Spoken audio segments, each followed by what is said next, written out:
ബിസ്മില്ലാഹിർറഹ്മാനിർറഹീം. അൽഹംദുലില്ലാഹി റബ്ബിൽ ആലമീൻ. വസ്സലാത്തു വസ്സലാമു അലാ സയ്യിദിനാ മുഹമ്മദിൻ വഅലാ ആലിഹി വസ്ഹബിഹി അജ്മഈൻ. അമ്മാ ബഅദ്. ഏറ്റവും പ്രിയങ്കരനായിട്ടുള്ള ഇന്ത്യൻ ഇസ്ലാമിക് സെൻറ്ററിൻ്റെ അധ്യക്ഷനും എന്ത് കാര്യത്തിനും ഞാനെല്ലാം നോക്കി കാണുന്ന ഒരു വ്യക്തിത്വം കൂടിയായിട്ടുള്ള ഏറ്റവും ബഹുമാന്യനായ AP Abdul Samad Sahib, Indian Islamic സെൻറ്ററിൻ്റെ general secretary Hussain Sahib, treasurer Zakariya Sahib, ഇവിടെ സന്നിഹിതരായിട്ടുള്ള ബഹുമാന്യരായ പണ്ഡിതന്മാരെ, പ്രിയപ്പെട്ട സഹോദരി സഹോദരന്മാരെ,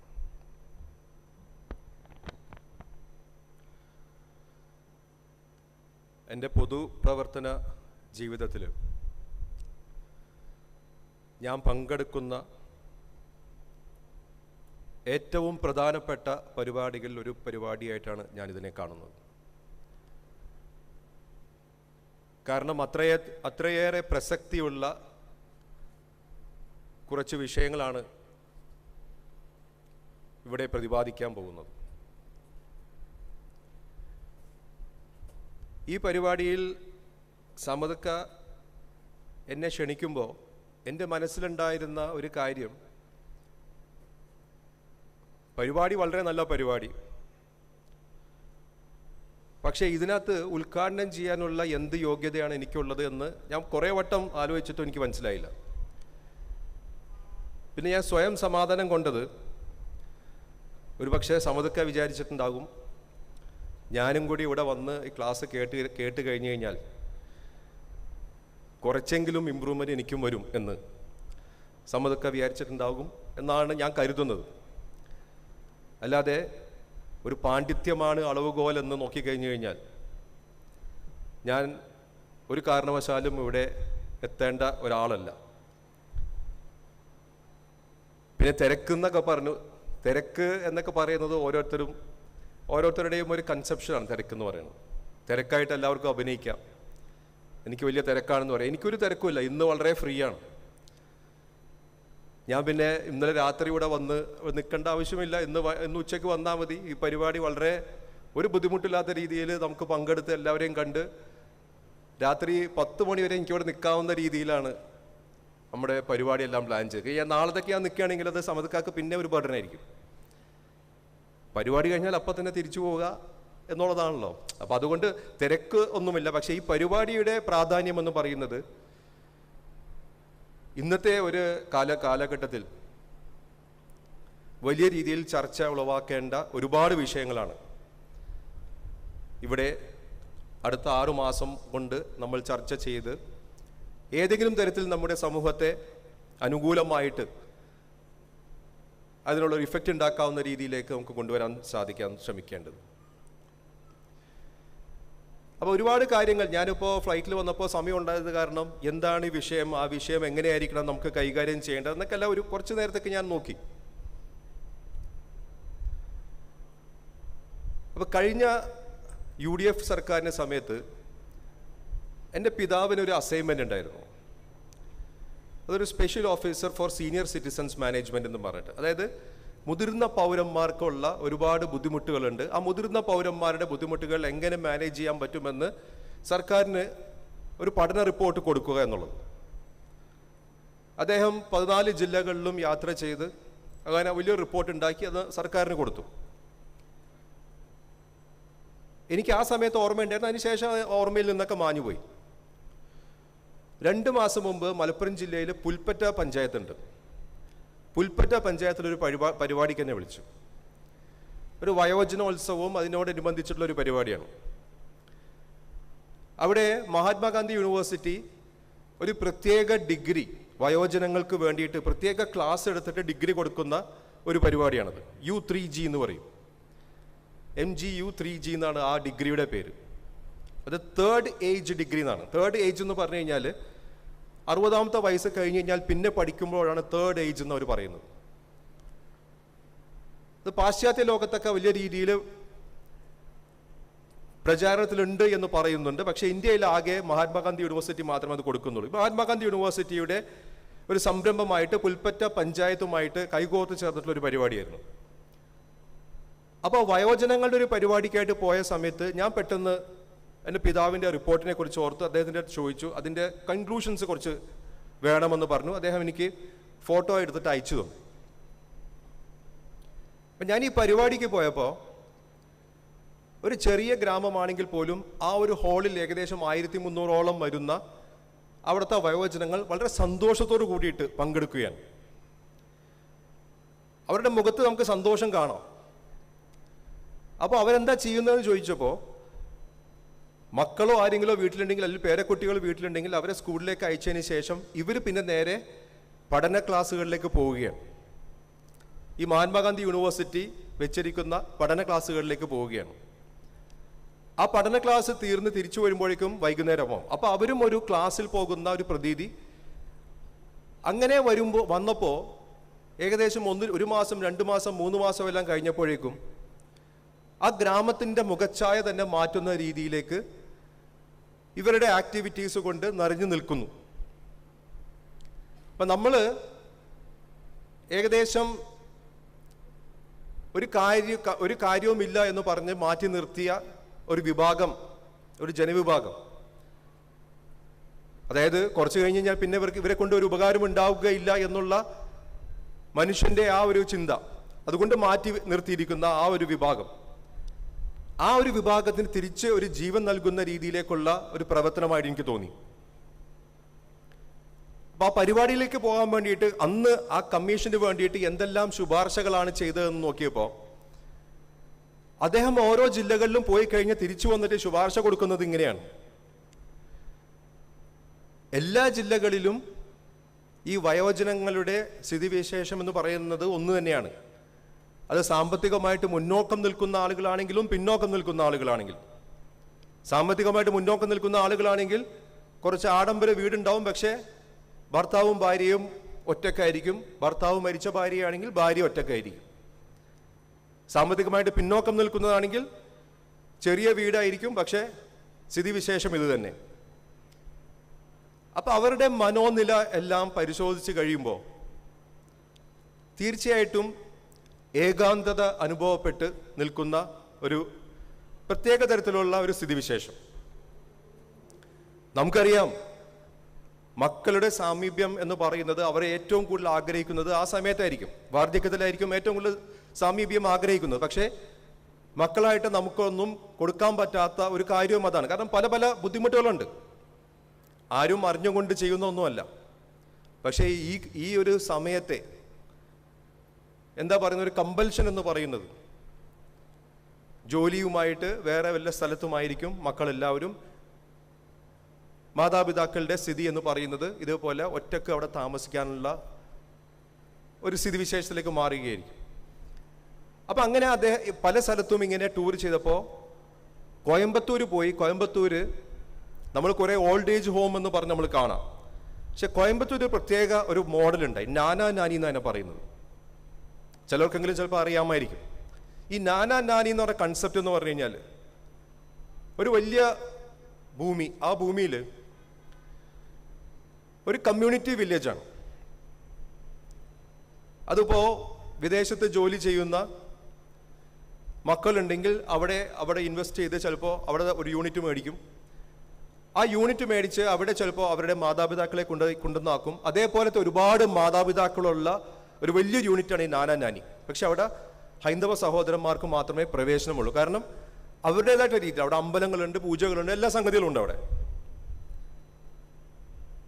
അപ്പോൾ അവിടുത്തെ ഒരു മോഡൽ കണ്ടപ്പോൾ ഞാൻ ഈ നേരത്തെ പറഞ്ഞ പോലെ മഹാത്മാഗാന്ധി യൂണിവേഴ്സിറ്റിയുടെ ആ U3G വിദ്യാഭ്യാസം കൊടുക്കുന്നത് പോലെ തന്നെ ആ ഒരു കമ്മ്യൂണിറ്റി ലിവിങ്ങിലേക്ക് ഈ പറയുന്ന മാതാപിതാക്കളെല്ലാം വന്നപ്പോൾ അവർക്ക് സമപ്രായക്കാരായിട്ടുള്ള ഒരുപാട് കൂട്ടുകാരെ കിട്ടുന്നു. ഇതേപോലെ തന്നെ രാവിലെ എന്തെങ്കിലും ക്ലാസ്സുകളിൽ പോകുന്നു. അവർക്ക് ആരാധനാലയങ്ങളിൽ പോകാനുള്ള സൗകര്യം, എന്തെങ്കിലും പ്രശ്നങ്ങളുണ്ടെങ്കിൽ ഡോക്ടർമാരുടെ സൗകര്യം, ഈ സൗകര്യങ്ങളെല്ലാം ഒത്തുണങ്ങി അവർ കമ്മ്യൂണിറ്റിയിലേക്ക് പോയപ്പോൾ ഈ പറയുന്ന പോലെ അവർക്കും വലിയ മാറ്റങ്ങൾ ഉണ്ടായി തുടങ്ങി. അപ്പോൾ അതിനകത്തുള്ള ഒരു ശുപാർശ എന്ന് പറയുന്നത് എല്ലാ ജില്ലകളിലും ഇതേപോലത്തെ പെയ്ഡ് ആയിട്ടുള്ള ഒരു ഹോമെങ്കിലും വേണം എന്നുള്ളതാണ്. ഫ്രീ ആയിട്ടുള്ളതൊന്നും വേണ്ട, പെയ്ഡ് ആയിട്ടുള്ളെങ്കിലും വേണം. എന്നാൽ മാത്രമേ ഇവരുടെ മാനസിക ആരോഗ്യത്തിൽ എന്തെങ്കിലും തരത്തിൽ നമുക്ക് നല്ല രീതിയിൽ മുന്നോട്ട് കൊണ്ടുപോകാൻ പറ്റുകയുള്ളൂ എന്നുള്ളത്. പക്ഷേ മുസ്ലിം സമുദായത്തിന് വേണ്ടിയിട്ട് അങ്ങനത്തെ യാതൊരു സ്ഥാപനങ്ങളും നമ്മൾ എവിടെയും കണ്ടിട്ടില്ല. നമുക്ക് നമ്മളുടെ ഒരു സമുദായത്തിൻ്റെ ഉള്ളിൽ അങ്ങനത്തെ രീതിയിലുള്ള ഒരു ചിന്തയും നമ്മൾ ആലോചിച്ചിട്ട് പോലും ഉണ്ടാവുകയില്ല. കാരണം അങ്ങനെ ആലോചിച്ച് കഴിഞ്ഞാൽ തന്നെ നമുക്ക് എന്തോ തെറ്റ് ചെയ്യുന്ന പോലെയുള്ള ഒരു ഫീലിംഗ് ആയിരിക്കും ചിലപ്പോൾ വരുന്നത്. പക്ഷെ അതുപോലും ആലോചിക്കുന്ന ഒരു സമയത്തേക്ക് നമ്മുടെ സമൂഹം മാറേണ്ട ഒരവസ്ഥയിലേക്കാണ് കാര്യങ്ങളുടെ പോക്കൊക്കെ. കഴിഞ്ഞ ദിവസം എൻ്റെ അടുത്ത് ആരോ പറയുന്നുണ്ടായിരുന്നു, എറണാകുളം ജില്ലയിൽ ഇതേപോലത്തെ ഒരു ട്രസ്റ്റ് രൂപീകരണവുമായിട്ട് ബന്ധപ്പെട്ട്, അതായത് മുസ്ലിം സമുദായത്തിൽ നിന്നുള്ള ഇതേപോലത്തെ മാതാപിതാക്കൾ അവരെ ഒരു കൊടക്കീഴിൽ കൊണ്ടുവന്നിട്ട് അവരുടെ മാനസികാരോഗ്യം നന്നാക്കുന്ന രീതിയിലേക്ക് പറഞ്ഞു വരുന്നതെന്ന് പറഞ്ഞു കഴിഞ്ഞാൽ, നമ്മളെ സംബന്ധിച്ച് ഏറ്റവും വലിയ അസറ്റാണ് നമ്മുടെ മാതാപിതാക്കളും നമ്മുടെ ആ വയോജന പ്രായത്തിലുള്ള നമ്മുടെ ആളുകളെല്ലാവരും. അവരെ നമ്മൾ ഉപയോഗിക്കുന്നുണ്ടോ അല്ലെങ്കിൽ എന്താണ് ചെയ്യുന്നതെന്നുള്ളതാണ്. നമ്മളിപ്പോൾ ഈ പറയുന്ന ഒരുപാട് പ്രശ്നങ്ങളുടെ മൂലകാരണം തുടങ്ങുന്നത് അവിടെ നിന്നാണ്. ഏതൊരു കാരണം എടുത്തു കഴിഞ്ഞു കഴിഞ്ഞാൽ പോലും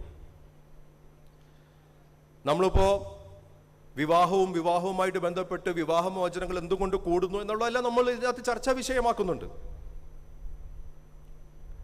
ഒരു പഠനത്തിൽ തന്നെ കണ്ടുവന്നത് എന്തുകൊണ്ട് വിവാഹമോചനം ഇത്രയേറെ വരുന്നു, നിസ്സാര കാരണങ്ങൾ കൊണ്ടാണ് വിവാഹമോചനങ്ങളെല്ലാം വരുന്നത്. ഞാൻ കോടതിയുമായിട്ട് ബന്ധപ്പെട്ട ഒരാളായത് കാരണം ചില സമയത്തെങ്കിലും നമുക്കറിയാം, നമ്മളുടെ മുമ്പിൽ വരുന്ന ഫയലുകൾ നോക്കിക്കഴിഞ്ഞു കഴിഞ്ഞാൽ നിയമം അനുസരിച്ച് ക്രൂരത കാട്ടിയിട്ടുണ്ടെങ്കിൽ നമുക്ക് വിവാഹമോചനം നേടാം. പക്ഷെ ക്രൂരത എന്താണെന്നുള്ളത് വ്യാഖ്യാനിച്ചിട്ടില്ല. പല്ല് തേക്കാതെ എൻ്റെ അടുത്ത് വന്ന് കിടന്നു എന്ന് പറയുന്ന ഒരു ഭാര്യ, പല്ല് തേക്കാതെ ഭർത്താവ് എൻ്റെ അടുത്ത് വന്ന് ദിവസേന കിടക്കുന്നു എന്ന് പറയുന്നത് അതൊരു ക്രൂരതയായിട്ടാണ് ആ ഭാര്യക്ക് തോന്നുന്നത്. ആ ക്രൂരത എന്ന് പറയുന്നത് വിവാഹമോചനത്തിലേക്ക് നയിക്കാൻ പറ്റുന്ന രീതിയിലേക്കുള്ള ക്രൂരതയായിട്ടാണ് തോന്നുന്നത്. ദിവസേന മാഗി നൂഡിൽസ് ആണ് ഡിന്നറിന് കൊടുക്കുന്നത് എന്ന് ഭർത്താവിന് തോന്നുന്നുണ്ടെങ്കിൽ അതും ഭർത്താവിന് ക്രൂരതയായിട്ട് തോന്നിയിട്ട് കോടതിയിലേക്ക് വന്നിട്ടുണ്ട് വിവാഹമോചനത്തിനായിട്ട്. അപ്പൊ നമ്മൾ നോക്കുമ്പോ ക്രൂരത എന്ന് പറയുന്നതിന്റെ വ്യാഖ്യാനം ഇത്രമാത്രം ചെറിയ വ്യാഖ്യാനത്തിലേക്ക് ആളുകളെ ചിന്തിപ്പിക്കുന്നുണ്ടെങ്കിൽ നമ്മുടെ സമൂഹത്തിന് എന്തോ ഒക്കെ പറ്റിയിട്ടുണ്ട് എന്നുള്ളതാണ്. അപ്പോഴും ഞാൻ പറയുന്നത് തന്നെയാണ്, അങ്ങനെ പറ്റാനുള്ള കാരണം എവിടെ നിന്ന് തുടങ്ങി എന്നുള്ളത്. കാരണങ്ങൾ ഒരുപാട് നമുക്ക് കണ്ടുപിടിക്കാം. നമ്മളിപ്പോ എന്തുകൊണ്ട് വിവാഹം അത്ര ദൃഢമല്ലാതെ ശിഥിലമായി പോകുന്ന ഒരു കാലത്തേക്ക് നമ്മളിപ്പോ റേറ്റുകൾ എടുത്താൽ മതി, ഡിവോഴ്സ് റേറ്റുകൾ എടുത്താൽ മതി. അപ്പൊ അങ്ങനെ നോക്കുമ്പോൾ വളരെയധികം ശിഥിലമായി പോയിരിക്കുന്ന ബന്ധങ്ങൾക്ക് ദൃഢതയില്ലാത്ത രീതിയിലേക്ക് പോയിരിക്കുന്നു. അപ്പൊ അതിന് പറയുന്ന പല പല കാരണങ്ങളുണ്ട്. ദമ്പതികൾ തമ്മിൽ സംസാരിക്കാറില്ല, യാതൊരു തരത്തിലുള്ള കമ്മ്യൂണിക്കേഷൻ ഉണ്ടാവാറില്ല, അല്ലെങ്കിൽ ഭാര്യമാർക്ക് വലിയ രീതിയിലുള്ള സാമ്പത്തിക സ്വാതന്ത്ര്യം വന്നിരിക്കുന്നു, അല്ലെങ്കിൽ ഭർത്താവ് അല്ലെങ്കിൽ ഭാര്യ ഉപരിപഠനത്തിന് വേണ്ടിയിട്ട് കൂടുതൽ സമയം ചെലവഴിക്കുന്നു. സാധാരണ രീതിയിലുള്ള നമ്മൾ വിവാഹമോചന കേസുകളിലുള്ള ഗ്രൗണ്ടുകളാണ് നമ്മൾ ഈ കാണിക്കുന്നതല്ല.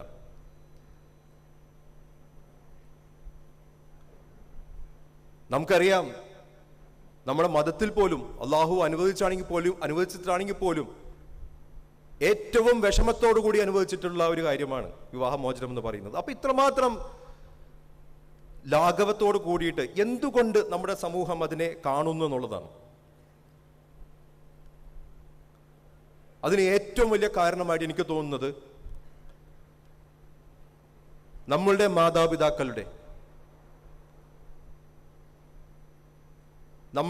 മാതാപിതാക്കളുടെ ജീവിച്ചിരിക്കുന്നുണ്ടെങ്കിൽ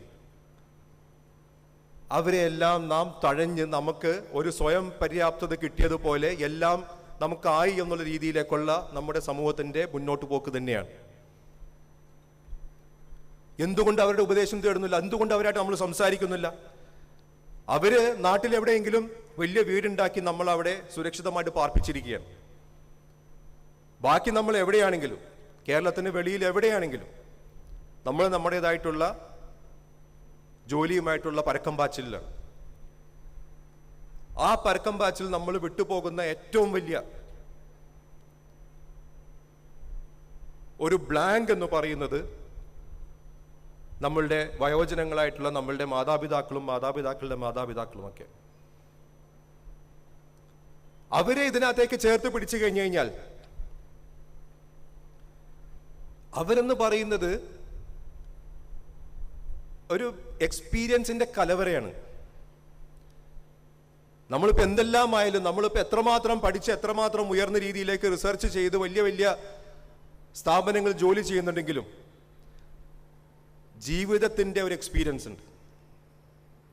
ജീവിതാനുഭവങ്ങൾ എന്ന് പറയുന്നത് അത് ഒരു ഡിഗ്രിക്കും കിട്ടാത്തൊരു സംഗതിയാണ്. ആ ജീവിതാനുഭവങ്ങൾ നമുക്ക് പകർത്തി കിട്ടുവാൻ വേണ്ടിയിട്ട് എന്തുകൊണ്ട് നാം ഒരു പാലം ഇടുന്നില്ല എന്നുള്ളതാണ്. അപ്പൊ നമ്മൾ ഈ പറഞ്ഞു വരുന്ന ഇവർക്കുള്ള ഈ പ്രശ്നങ്ങൾ, അതായത് ഇരു കൂട്ടർക്കുമുണ്ട് പ്രശ്നങ്ങൾ. അവർക്ക് അവിടെ ഏകാന്തതയുടെ പ്രശ്നങ്ങളുണ്ട്, നമ്മൾക്കിവിടെ നമ്മളുടെ ജീവിത രീതിയുമായിട്ട് മുന്നോട്ട് പോകാനുള്ള പല പല പ്രശ്നങ്ങളുണ്ട്. നമ്മളുടെ ഭാര്യ, നമ്മളുടെ മക്കൾ, ഇവരെല്ലാവരും പല രീതിയിലുള്ള പ്രശ്നങ്ങൾ കൂടി കടന്നു പോകുന്നു.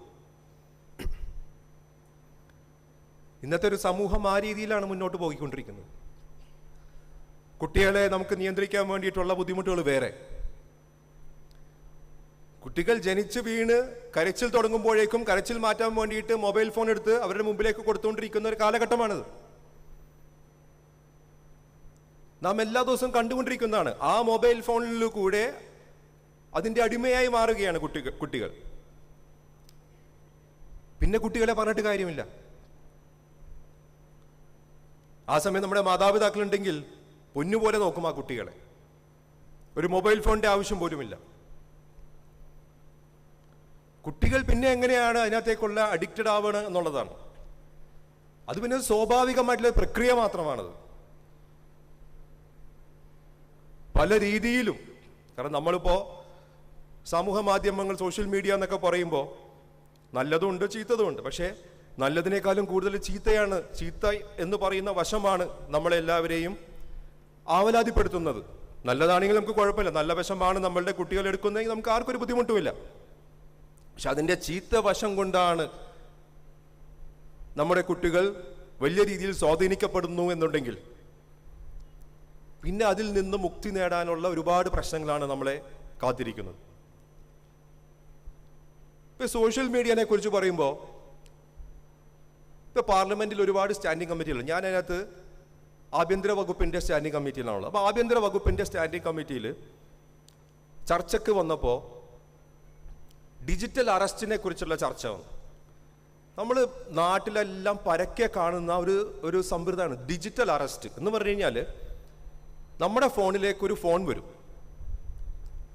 അപ്പോൾ പറയും, ഞങ്ങൾ ഇങ്ങനെ ബോംബെ കസ്റ്റംസിൽ നിന്നാണ്, നിങ്ങളുടെ പേരിൽ ഒരു പാക്കറ്റ് വന്നിട്ടുണ്ട്, ആ പാക്കറ്റിൽ ഒബ്ജക്ഷനബിൾ ആയിട്ടുള്ള കുറേ സംഗതികളുണ്ട്. ഇപ്പം നമ്മളായിട്ട് യാതൊരു ബന്ധവുമില്ലാത്തൊരു സംഗതിയാണ്. നമ്മളങ്ങനത്തെ ഒരു പാക്കറ്റ് അയച്ചിട്ടില്ല, നമുക്കൊരു പാക്കറ്റ് കിട്ടാനുമില്ല. പക്ഷേ എന്തോ നമ്മളുടെ മനസ്സിനെ ഇളക്കുന്ന രീതിയിലുള്ള സംഭാഷണങ്ങൾ അവർ പറഞ്ഞ് നമ്മളെ കൊണ്ട് വിശ്വസിപ്പിക്കുകയാണ്. അതിനുശേഷം പിന്നെ പെട്ടെന്ന് വീഡിയോ കോളിലേക്ക് മാറുന്നു. ഒരു കസ്റ്റംസ് ഓഫീസർ വരുന്നു, ഒരു പോലീസ് ഓഫീസർ വരുന്നു, ഒരു പ്രോസിക്യൂട്ടർ വരുന്നു, ഒരു ജഡ്ജി വരുന്നു. അങ്ങനെ ആകെ പ്രശ്നങ്ങളാണ്. 24 മണിക്കൂറിനകം ഇത്രമാത്രം ഫൈൻ, അത് 5 ലക്ഷം ആവാം 10 ലക്ഷം ആവാം, അത്രമാത്രം ഫൈൻ നിങ്ങൾ ഡെപ്പോസിറ്റ് ചെയ്തില്ലെങ്കിൽ അടുത്ത നിമിഷം നിങ്ങളുടെ വീട്ടിൽ അറസ്റ്റ് ചെയ്യാൻ വേണ്ടി പോലീസ് വരും. ഇതാരെങ്കിലും പുറത്തു പറഞ്ഞു കഴിഞ്ഞാൽ അതിന്റെ പ്രത്യാഘാതം അതിനേക്കാളും വലുതായിരിക്കും. ഒരുപാട് ആളുകളുടെ പൈസ പോയിക്കൊണ്ടിരിക്കുകയാണ്. എന്തുകൊണ്ട് അത് സംഭവിക്കുന്നു എന്നുള്ളതാണ്. ഇത്രമാത്രം വിദ്യാസമ്പന്നരായിട്ടുള്ള ഒരു ജനത, അത്രമാത്രം വിദ്യാസമ്പന്നരായിട്ടുള്ള ജനതക്ക് പോലും ഈ ചെറിയ രീതിയിലുള്ള ഒരു പറ്റിക്കൽ നിന്നും മോചനമില്ല എന്നുള്ളതാണ്. അപ്പൊ വിദ്യ കൊണ്ട് മാത്രം നമുക്ക് ഈ തരത്തിലുള്ള സംഗതിയിൽ നിന്ന് മോചനമില്ല എന്നുള്ളത് വളരെ വ്യക്തമാണ്, സുവ്യക്തമാണ്. നമ്മുടെ മനസ്സിനെ പാകപ്പെടുത്താത്തോളം കാലം,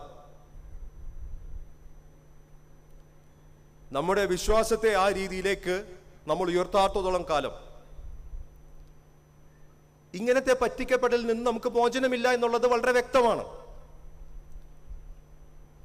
ആ ചർച്ചയിൽ ഓഫീസർമാർ വന്ന് പറയും, ഞങ്ങൾ പലതരത്തിലുള്ള പരസ്യങ്ങൾ ഇടുന്നുണ്ട്, നിങ്ങൾ ഇങ്ങനത്തെ ഒരു ഫോൺ എടുക്കുക പോലും പാടില്ല, ഇന്ന നമ്പറിൽ നിന്ന് ഇന്ന അക്കങ്ങളിൽ നിന്ന് വരുന്ന ഫോൺ എടുക്കാൻ പാടില്ല, എടുത്തു കഴിഞ്ഞാൽ തന്നെ ഇങ്ങനത്തെ ആണെങ്കിൽ അപ്പോൾ തന്നെ കട്ട് ചെയ്ത് ബ്ലോക്ക് ചെയ്യണം, ഞങ്ങൾക്ക് റിപ്പോർട്ട് ചെയ്യണം എന്നെല്ലാം ഞങ്ങൾ ഇഷ്ടംപോലെ പരസ്യങ്ങൾ നമ്മൾ ചെയ്യാറുണ്ട്. പക്ഷേ എന്നാലും ഇപ്പോഴും ഇന്നാള് പത്രത്തിൽ കണ്ടു, ഒരു റിട്ടയർഡ് ജഡ്ജിക്ക് പൈസ പോയിരുന്നു. റിട്ടയർഡ് ജഡ്ജിക്ക്, പിന്നെ ആരും പറയേണ്ട ആവശ്യമില്ലല്ലോ.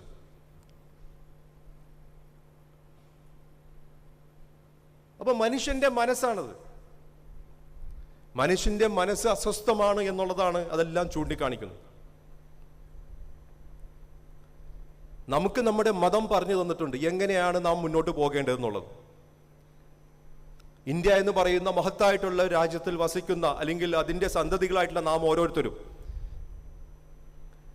ഇന്ത്യയുടെ ഭരണഘടന വിഭാവനം ചെയ്യുന്ന സമയത്ത് പോലും ഭരണഘടനാ നിർമ്മാണ സമിതിയിൽ വലിയ രീതിയിൽ ചർച്ച നടത്തിയിരുന്നു. അത് ഇവിടെ മതസ്വാതന്ത്ര്യം എന്ന് പറയുന്നത് മൗലികാവകാശമായിട്ട് വേണോ, അല്ലെങ്കിൽ ഇന്ത്യ എന്ന് പറയുന്ന മതേതരത്വ രാജ്യത്ത് ഒരൊറ്റ നിയമം മാത്രം മതിയോ എന്നുള്ളത്. കാരണം മതേതരത്വം എന്ന് പറയുന്നതിനകത്ത് പല രീതിയിലുള്ള വ്യാഖ്യാനങ്ങളാണ്. മതേതരത്വ രാജ്യമാണെങ്കിൽ ഒറ്റ നിയമം മതി, എല്ലാ മതങ്ങൾക്കും കൂടി ഒറ്റ നിയമം മതി. പാശ്ചാത്യ രാജ്യങ്ങളിലെല്ലാം നമുക്കത് കാണാം. മതേതരത്വമാണ്, സെക്യുലറാണ്, പക്ഷെ ഒരു നിയമം മാത്രമേ ഉള്ളൂ, അത് സ്റ്റേറ്റ് ഉണ്ടാക്കുന്ന നിയമമാണ്, ആ നിയമം നിങ്ങൾ പാലിച്ചാൽ മതി. അതിനെയാണ് നമ്മൾ ഏക സിവിൽ കോഡ് എന്ന് പറയുന്നത്. അപ്പൊ അത് മതി എന്ന് പറയുന്ന ഒരു വലിയൊരു വിചാരധാര എന്ന് ഭരണഘടനാ നിർമ്മാണ സമിതിയിൽ വാദം നടത്തിയിരുന്നു. പക്ഷെ മറുവിചാരധാര പറഞ്ഞു, ഇന്ത്യ എന്ന് പറയുന്നത് ഇതേപോലെ പലതരത്തിലുള്ള ജാതി മത വിഭാഗങ്ങൾ താമസിക്കുന്ന ഒരു രാജ്യം, നൂറ്റാണ്ടുകളായിട്ട് അവരുടേതായിട്ടുള്ള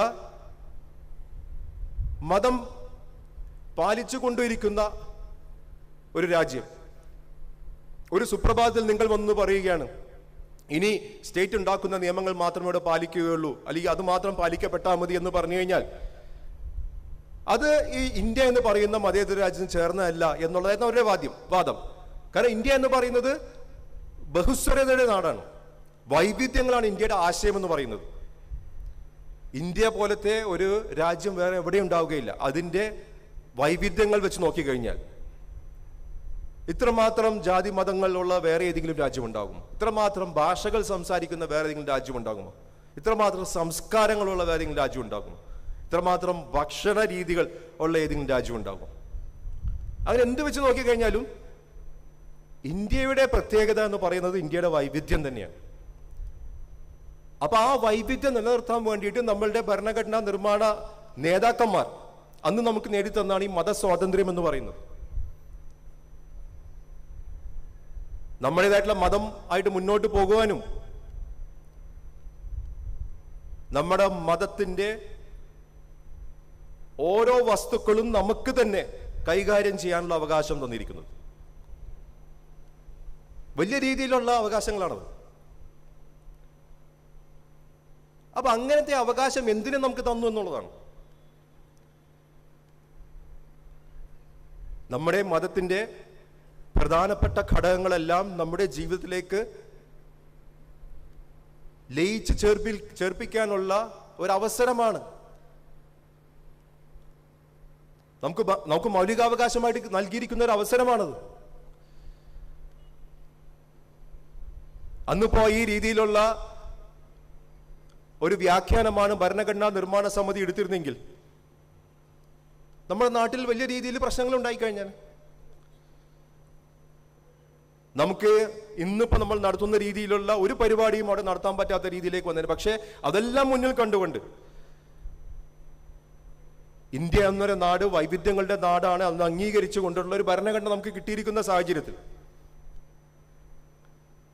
നാം നമ്മുടെ സമുദായം ഏത് രീതിയിലാണ് മുന്നോട്ട് പോകേണ്ടത്, എന്തുകൊണ്ട് നമ്മുടെ മതത്തെ നമുക്ക് പറഞ്ഞു കൊടുക്കാൻ പറ്റാത്ത രീതിയിലേക്ക് പോയി എന്നുള്ള വിഷമകരമായിട്ടുള്ള ഘട്ടത്തിലാണ് നാം ഇപ്പോൾ. ഇന്നിപ്പോ ഈ പരിപാടിയുടെ അന്തസത്ത തന്നെ അതാണ്.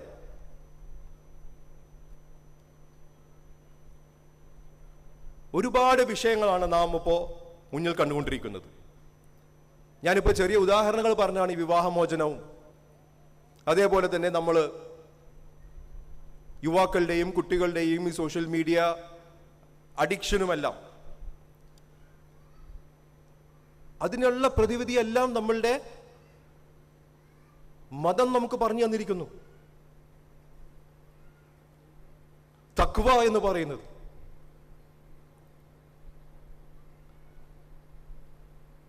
ആ ഈമാൻ ഉണ്ടാകുക എന്നൊക്കെ പറയുന്നത് ഒരു വിശ്വാസിയെ സംബന്ധിച്ചിടത്തോളം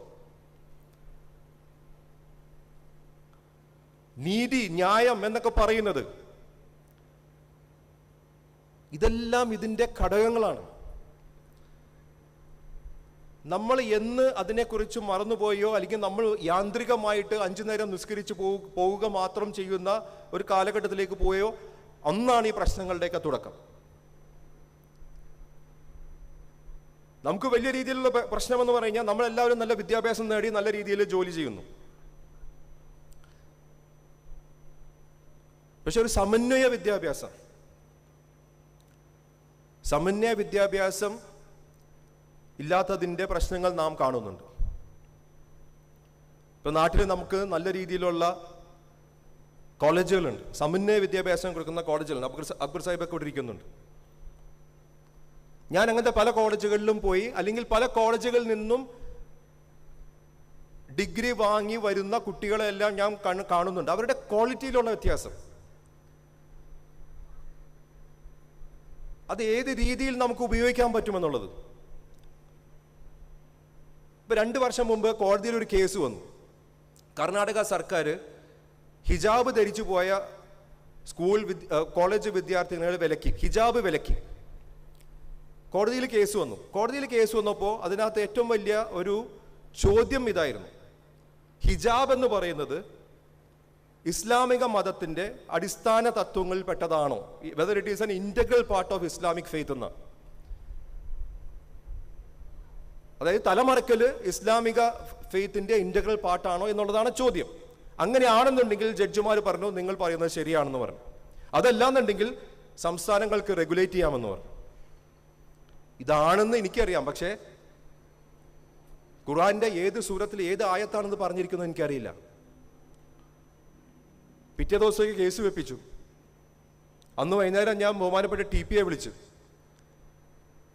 വിളിച്ചിട്ട് ഞാൻ ചോദിച്ചു, ഇങ്ങനത്തെ ഒരു ചോദ്യമുണ്ട്, അത് പറഞ്ഞു തരണമെന്ന് പറഞ്ഞു. ഒരു മണിക്കൂറിനകം TP എനിക്ക് മറുപടിയും തന്നു, ആ വാട്സപ്പിൽ അതിൻ്റെ ട്രാൻസ്ലേഷനും തന്നു. പിറ്റേ ദിവസം അത് കൊണ്ടുവന്ന് കൊടുത്തു, കോടതിക്ക് ബോധ്യപ്പെട്ടു. ഇപ്പൊ സമന്വയ വിദ്യാഭ്യാസമായിട്ട് ഒരു വക്കീൽ വരികയാണ്, ജാമ്യയിൽ പഠിക്കുന്ന ഒരു കുട്ടി വക്കീലായിട്ട് മാറി അങ്ങനെ വരികയാണെങ്കിൽ ആ പറയുന്ന ഒരു വക്കീൽ എന്ന് പറയുന്നത് വേറെ ലെവലിൽ നിൽക്കുന്ന വക്കീലായിരിക്കും. അപ്പൊ ഞാൻ ഉൾപ്പെടെയുള്ള ആളുകൾക്ക് ഉണ്ടാകുന്ന ഒരുപാട് ലിമിറ്റേഷൻസ് ഉണ്ട്. അത് നമ്മളുടെ സ്വകാര്യ ജീവിതത്തിലേക്ക് എത്രമാത്രം വീഴാതിരിക്കുമെന്നുള്ള പ്രാർത്ഥനകളാണ് നമ്മൾ എല്ലാ ദിവസവും ഉള്ളത്. സ്വകാര്യ ജീവിതത്തിലേക്ക് എന്ന് പറയുന്നത് പല രീതിയിലായിരിക്കും വരുന്നത്. പക്ഷെ ഒരു വിശ്വാസിയാണെന്നെങ്കിൽ, ഒരു വിശ്വാസിയെ സംബന്ധിച്ച് ഈമാനോട് കൂടിയിട്ട് നമ്മൾ മുന്നോട്ട് പോവുകയാണെങ്കിൽ തീർച്ചയായിട്ടും ഇതിനുള്ള ഏറ്റവും വലിയൊരു പ്രതിവിധി അതാണ് എന്ന് നമുക്ക് നിസ്സംശയം പറയാം. ഇന്നത്തെ പരിപാടിയുടെ പ്രധാനപ്പെട്ട ഒരു ഉദ്ദേശവും അത് തന്നെയാണ് എന്നാണ് ഞാൻ മനസ്സിലാക്കുന്നത്. ഒരുപാട് കാര്യങ്ങൾ ചർച്ചയ്ക്കായിട്ട് വെക്കുന്നുണ്ട്. ഇപ്പൊ നമ്മളിപ്പോ സാധാരണ പറയും നമ്മൾ പാശ്ചാത്യരെ നമ്മൾ അനുകരിക്കുന്നതാണ് ഈ പ്രശ്നമെന്നുള്ളത്. പാശ്ചാത്യരെ അനുകരിച്ചുകൊണ്ടാണ് നമ്മളുടെ ജീവിത രീതി തന്നെയുള്ളത്. അങ്ങനെ വരുമ്പോൾ ഉണ്ടാകുന്ന ഒരുപാട് പ്രശ്നങ്ങൾ പക്ഷെ നമ്മളിപ്പോൾ പാശ്ചാത്യ നാടുകളിലേക്ക് പോവുകയാണെങ്കിൽ പാശ്ചാത്യരെല്ലാം ഇപ്പോൾ ഏകദേശം നമ്മളെ അനുകരിക്കുന്ന രീതിയിലേക്ക് വന്നിരിക്കുകയാണ്. സാധാരണ ദിവസങ്ങളിൽ ഒരു 8:30-9 മണി കഴിഞ്ഞാൽ ഒരു വീട്ടിലും ലൈറ്റ് കാണില്ല, അവർ നേരത്തെ പോയി കിടന്നുറങ്ങും. അവർ ഈ പറയുന്ന പോലെ മൊബൈൽ ഫോണൊക്കെ നമുക്ക് ഉണ്ടാക്കി തന്ന്, അതേപോലെ ഫേസ്ബുക്കും നമുക്ക് ഉണ്ടാക്കി തന്ന്, ഇൻസ്റ്റാഗ്രാമും നമുക്ക് ഉണ്ടാക്കി തന്ന് നമ്മളെ ചീത്തയാക്കിയിട്ട് അവർ നല്ല പൈസ ഉണ്ടാക്കി അവർ കിടന്നുറങ്ങുകയാണ്. സമാധാനപരമായിട്ട് അവർ കിടന്നുറങ്ങുകയാണ്. മനസ്സമാധാനക്കേടൊക്കെ നമുക്ക് തരികയാണ്. അവർ വലിയ രീതിയിൽ ആ രീതിയിൽ വളർന്നുകൊണ്ടിരിക്കുകയാണ്. നമ്മളിപ്പോഴും അവരെ അനുകരിക്കുന്നു എന്ന് പറഞ്ഞ് രാത്രി ഉറക്കമില്ലാത്ത രീതിയിൽ എല്ലാവരും ലൈറ്റ് ഓഫ് ചെയ്ത് കഴിഞ്ഞാലും നമ്മളുടെ മക്കളുടെ മുഖത്ത് ഫേസിൽ അടിക്കുന്ന ലൈറ്റ് ഈ ലൈറ്റായി മാറിക്കൊണ്ടിരിക്കുകയാണ്. അപ്പൊ അതിൽ നിന്നുള്ള മോചനം, ഇങ്ങനെ നമ്മൾ ദൈനംദിനം നമ്മൾ നേരിട്ടുകൊണ്ടിരിക്കുന്ന ഒരുപാട് പ്രശ്നങ്ങളുടെ മോചനം. ഇപ്പൊ എൻ്റെ ഡൽഹിയിൽ ഇപ്പോൾ ഈ പാർലമെന്റ് അംഗം എന്നുള്ള രീതിയിൽ നമുക്കൊരു പുതിയ ഒരു MP-മാരുടെ അപ്പാർട്ട്മെന്റ് കിട്ടും, ഒരു ഫ്ലാറ്റ് കിട്ടും. ഇപ്പൊ കഴിഞ്ഞ ദിവസം അതിന്റെ താക്കോല് കിട്ടിയപ്പോൾ വീട്ടിൽ നിന്ന് എൻ്റെ പിതാവിനും മാതാവിനൊക്കെ വരണം, അപ്പോൾ മാതാവിൻ്റെ സഹോദരിമാർക്കും വരണമെന്ന് പറഞ്ഞ് ഇപ്പോൾ എല്ലാവരും വന്നു. അവിടെ 3-4 ദിവസമായിട്ട് ഇപ്പോൾ അവരെല്ലാവരും അവിടെ ഉണ്ട്. അവരുടെ മാതാവിൻ്റെ മൂത്ത സഹോദരി 80 വയസ്സുണ്ട്. അപ്പോൾ അവർക്ക് അവരുടേതായിട്ടുള്ള ഒരുപാട് ശാരീരിക പ്രശ്നങ്ങളുള്ള ആളാണ്. അപ്പോൾ ഇവിടെ ഇപ്പോൾ 4-5 ദിവസമായിട്ട് ഡൽഹിയിലുണ്ട്. പക്ഷെ അവിടെ ഇപ്പോൾ TV ഒന്നുമില്ല, പുതിയ ഇതായതും സെറ്റപ്പ് ആയാലും TV ഒന്നുമില്ല. അപ്പോൾ ഇന്നലെ പറയുകയാണ്, TV കണ്ടിട്ട് 4 ദിവസമായി എന്നുള്ളത് എനിക്ക് വിശ്വസിക്കാൻ പോലും പറ്റുന്നില്ല എന്നുള്ളത്. ഞാൻ രാവിലെ സുബഹിക്ക് എഴുന്നേറ്റിട്ട് പിന്നെ രാത്രി ഈ 10 മണിക്കാണ് കിടന്നുറങ്ങുന്നത് എന്നുള്ളതും എനിക്ക് വിശ്വസിക്കാൻ പറ്റുന്നില്ല എന്നുള്ളത്. കാരണം അവർ വീട്ടിലാകുമ്പോൾ ഏകാന്തതയാണ്, അവർക്ക് പേടിയാണ് ഇനി അടുത്ത എന്താ നടക്കാൻ പോകുന്നത് എന്നുള്ളത്. ഇപ്പൊ സ്വയം പറയുകയാണ്, ഇത് മനസ്സിന്റെ സന്തോഷമാണ്, എൻ്റെ അടുത്ത ആളുകളെല്ലാം അടുത്തുണ്ട് എന്നുള്ള സന്തോഷമാണ്. അവർക്കും 3 മക്കളുണ്ട്, 3 മക്കളും വിദേശത്താണ്, ഭർത്താവ് മരിക്കുകയും ചെയ്തു. അപ്പൊ ഈ 4 ദിവസങ്ങൾ കൊണ്ട് തന്നെ അപ്പൊ അവരുടെ ഒരു പേരക്കുട്ടി കാൺപൂർ IIT-യിൽ M.Tech-ന് പഠിക്കുന്നു. അപ്പൊ അവനെ ഇവിടെ വിളിച്ചു വരുത്തി ഡൽഹിയിലേക്ക് ഒന്ന് കാണാൻ വേണ്ടി, പേരക്കുട്ടിയെ കാണാൻ വേണ്ടി. പേരക്കുട്ടി പറയുകയാണ്, ഉമ്മാമാക്ക് ഇത്രമാത്രം ഇംപ്രൂവ്മെന്റ് പെട്ടെന്ന് എങ്ങനെ വന്നു എന്നുള്ളത്. അപ്പം മനസ്സിന്റെ സന്തോഷമാണ്, ആളുകളുമായിട്ടുള്ള സമ്പർക്കത്തിൽ, തൻ്റെ സ്വന്തക്കാരുമായിട്ടുള്ള സമ്പർക്കത്തിലുള്ള സന്തോഷം, അത് മനസ്സിനെ വല്ലാണ്ട് കോരിത്തിരിപ്പിക്കുകയാണ്. ഇങ്ങനെ നമ്മളുടെ ഓരോ വീടുകളിലും താമസിക്കുന്ന നമ്മളുടെ മാതാപിതാക്കൾ. ഇപ്പം എൻ്റെ മകൻ 10ാം ക്ലാസ് ഡൽഹിയിൽ കഴിഞ്ഞപ്പോൾ അവൻ്റെ അടുത്ത് ഞാൻ അവനെ ചോദിച്ച് അവനെ കൊണ്ട് ഞാൻ സമ്മതിപ്പിച്ചു എന്ന് പറയാം, നാട്ടിൽ പോയി നിനക്ക് പഠിച്ചുകൂടെ, 11-12 വന്നു.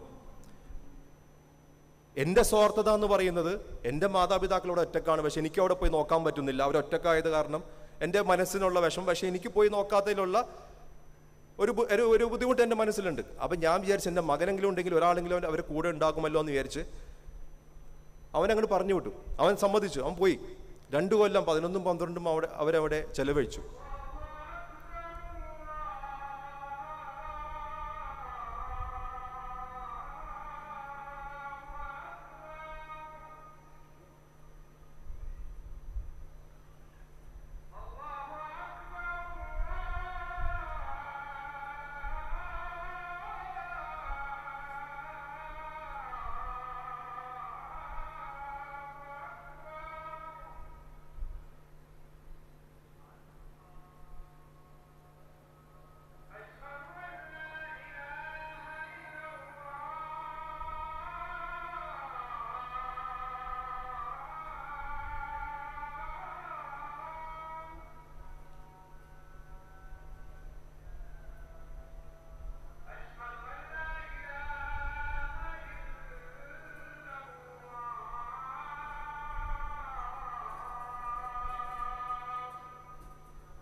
ഞാൻ ദീർഘിപ്പിക്കുന്നില്ല. ഞാൻ പറഞ്ഞു വന്നത്, അപ്പോൾ ആ 2 വർഷം കൊണ്ട് എൻ്റെ മകനിലുണ്ടായ മാറ്റങ്ങളെല്ലാം വലിയ രീതിയിലുള്ള മാറ്റങ്ങൾ കണ്ട് സന്തോഷിച്ച ഒരു വ്യക്തിയാണ് ഞാൻ. ഇപ്പോൾ നമ്മളുടെ ഇന്ത്യയിൽ പറയുന്ന ഒരു സാധാരണമായിട്ടുള്ള ഒരു പ്രയോഗമുണ്ട്, വസുദൈവ കുടുംബകം എന്ന് പറയുന്നത്. സംസ്കൃതമാണ്. ലോകം തന്നെ ഒരു കുടുംബം എന്നുള്ളത്. അത് മതം ഏതായാലും, ഏതൊരു ഐഡിയോളജി ആയാൽ പോലും എല്ലായിടത്തും കാണുന്ന ചില പ്രശ്നങ്ങളാണ് നാം ഇന്ന് ഇവിടെ ചർച്ച ചെയ്യുന്ന ഇതിൻ്റെ ആധാരം എന്ന് പറയുന്നത്. അതിനകത്ത് നമ്മളുടെ സംസ്കാരം പറയുമ്പോൾ, ഹൈന്ദവ സംസ്കാരത്തിലായാലും ബുദ്ധമത സംസ്കാരത്തിലായാലും, അല്ലെങ്കിൽ നമ്മൾ ഗാന്ധിജി പറഞ്ഞ നമ്മളുടെ വാക്കുകളിൽ നിന്ന് പോലും നമുക്ക് കാണാവുന്നതാണ് കുടുംബം എന്ന് പറയുന്ന യൂണിറ്റ്. ആ കുടുംബം എന്ന് പറയുന്ന യൂണിറ്റിൻ്റെ ശക്തിയിലാണ് നമ്മുടെ സമൂഹം തന്നെ നിലനിൽക്കുന്നത്. ആ കുടുംബം എന്ന് പറയുന്നതിൻ്റെ അടിത്തറയാണ് ഞാൻ ഈ പറഞ്ഞ കാര്യങ്ങളെല്ലാം. ആ അടിത്തറ ഭദ്രമാക്കുക എന്നുള്ള ലക്ഷ്യത്തോട് കൂടിയിട്ടാണ് നാം ഇന്ന് ഈ പരിപാടി ഇവിടെ കൂടിയിരിക്കുന്നതെന്ന് പറയുന്നത്. നമ്മുടെ മതം എന്ന് പറയുന്നത് അത് ഏത് രീതിയിലൊക്കെ നമുക്ക് അതിനെ സ്വാധീനിക്കാം എന്നുള്ളത് പ്രത്യേകിച്ച് പറയേണ്ട ആവശ്യമൊന്നുമില്ല. ഞാൻ ഇവിടെ എഴുതി വച്ചിരിക്കുന്നത്, Islam is a comprehensive way of life, offering moral and spiritual guidance to address societal breakdown in values by focusing on principles like sincerity, ikhlas, justice, adl, compassion, rahma and taqwa. ഈ എല്ലാ സംഗതികളും കൂടിയുള്ള ഒരു സാരാംശമാണ്, ഒരു way of ലൈഫാണ് ഇസ്ലാം എന്ന് പറയുന്നത്. നമ്മളുടെ ഈ കൂട്ടായ്മയെ അല്ലാഹു സ്വീകരിക്കട്ടെ എന്ന് പ്രാർത്ഥിച്ചുകൊണ്ട് ഇതിൻ്റെ ഔപചാരികമായിട്ടുള്ള ഉദ്ഘാടനം ബിസ്മില്ലാഹിർ റഹ്മാനിർ റഹീം എന്ന് ഒരു വട്ടം കൊണ്ട് നിർവഹിച്ചതായിട്ട് പ്രഖ്യാപിച്ചുകൊണ്ട് ഞാൻ നിർത്തുന്നു. ആഖിറു ദഅ്വാനാ അൽഹംദുലില്ലാഹി റബ്ബിൽ ആലമീൻ. അസ്സലാമു അലൈക്കും വറഹ്മത്തുള്ളാഹി. ആനുകാലിക സംഭവങ്ങളിലൂടെ, തൻ്റെ അനുഭവങ്ങളിലൂടെ വിഷയത്തിൻ്റെ മർമ്മപ്രധാനമായ ഘടകങ്ങളിലേക്ക് കടന്നുപോയ ഉദ്ഘാടന ഭാഷണം നമ്മുടെ മാതാപിതാക്കളെ സംരക്ഷിക്കേണ്ടതിനെക്കുറിച്ചും അവരുടെ ജീവിതാനുഭവങ്ങൾ നമുക്ക് മാതൃകയാക്കേണ്ടതിനെക്കുറിച്ചും വളരെ ഹ്രസ്വമായി ഇവിടെ അവതരിപ്പിച്ച ഉദ്ഘാടന ഭാഷണം നടത്തിയ ബഹുമാന്യനായ രാജ്യസഭാംഗം ഹാരിസ് ബീരാന് ഹൃദയംഗമായ നന്ദി രേഖപ്പെടുത്തുന്നു.